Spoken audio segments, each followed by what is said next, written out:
बोला बोला बाबा बैजनाथ की। का ये बाबा ना जाइब का जी बोलबम ना ये चीटू हम ना जाइब देवघर देखत डाल की बहुत ही कोरोना बढ़ले जाता दिन पर दिन। हम तो कहब तू मत जाइए हमार बाबू न तो बड़ी दिक्कत हो जाइए। बाबा पर्वत पे आके रहुए संहारी अब धरती पर जाके बाबा पर्वत पे आके रहुए संहारी अब धरती पर जाके तनी फेर दीना बाबा नजरिया नजरिया नजरिया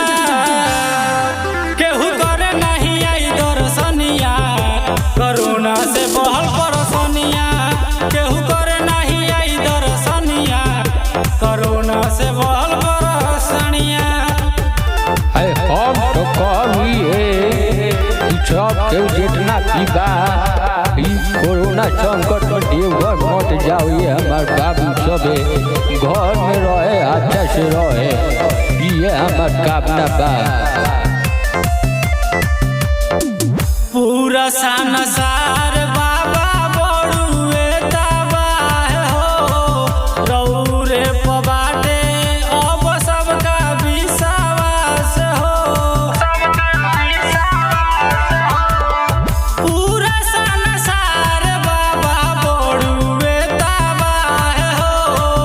रौरे पबाटे अब सबका विश्वास हो लेके अवतार बाबा धरती पे आई दुनिया के अपन शक्ति देखाई सब रोए कोरोना के कोरोनिया कोरोनिया कोरोनिया केहू करे नहीं आई दर्शनिया कोरोना से बहल परसनिया केहू करे नहीं आई दर्शनिया कोरोना से बहल परसनिया